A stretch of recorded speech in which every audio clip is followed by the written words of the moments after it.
We've sent the Senate bills to protect our dreamers, LGBTQ equality, to prevent gun violence, and to preserve our planet for future generations, and even more.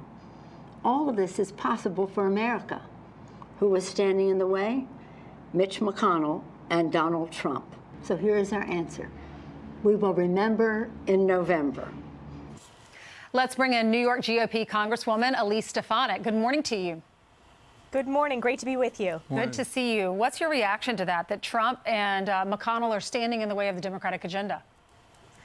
Nancy Pelosi has politicized her entire time as Speaker of the House. The unifying belief of all Democrats is their hatred of President Trump. You know, I've been very frustrated as we've watched the mainstream media talk about her as a master negotiator when she continues to walk away, not just from negotiations, but from the American people. We see her politicizing as she calls us back from our districts where we are all working hard, helping our communities through COVID. So I've been very frustrated with how political and partisan she's been, particularly in the COVID relief space where they walked away from 3 different offers provided by Senate Republicans. Congresswoman, I don't understand what is going on with this whole offensive that mail-in elections are going to go fine, mail-in ballots. If Donald Trump would stop shutting down sorters in the post office, this narrative is on hyperspeed. What's going on here? It's a lot of misinformation. So first of all, I represent a very rural district, one of the most rural districts on the East Coast. We know how important our U.S. Postal Service is, but the fiscal challenges that the Postal Service is facing have been going on for decades. We actually acted to provide a $10 billion emergency loan. They haven't even tapped into that line of credit, but the postmaster has said on record that there are fully funds ready to go through 2020, August of next year. Our postal workers are out there every day working hard. When it comes to the mail-in ballots, we saw in the state of New York that the automatic mailed-out ballots were a disaster as they are still counting some of the congressional ballots. Well, there's so much involved with this, and the average person just hears, oh, Donald Trump's trying to, hack the election by doing all that. It all comes down to the U.S.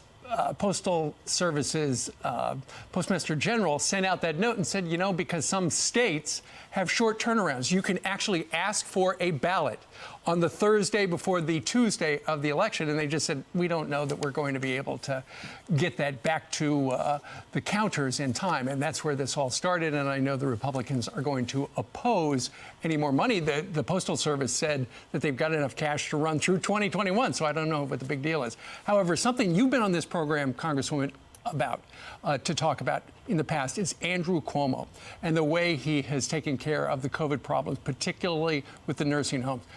We're going to take a flashback to Monday night at the DNC. Here is the governor of New York talking about what a genius job he's done handling COVID. We climbed the impossible mountain, and right now we are on the other side. We saw the failure of a government that tried to deny the virus, then tried to ignore it, and then tried to politicize it. The failed federal government that watched New York get ambushed by their negligence and then watched New York suffer, but all through it learned absolutely nothing. For all the pain and all the tears, our way worked. Our way worked, he said. And it was also announced that apparently it worked so well, he got a book deal. There was no fact checker to what he said. So why don't you act as the fact checker right now, Congresswoman, and tell us what he got wrong in that?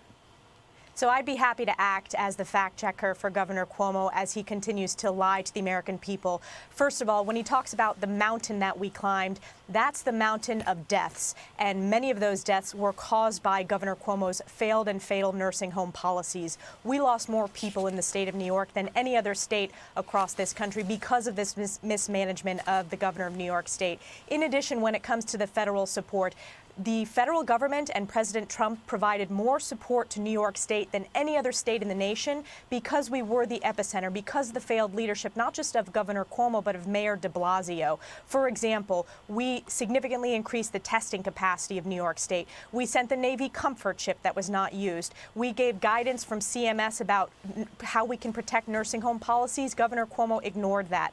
And I am very, very frustrated that while the governor has time for a quick turnaround book work deal. He doesn't have time to talk to New Yorkers who lost their loved ones in nursing homes.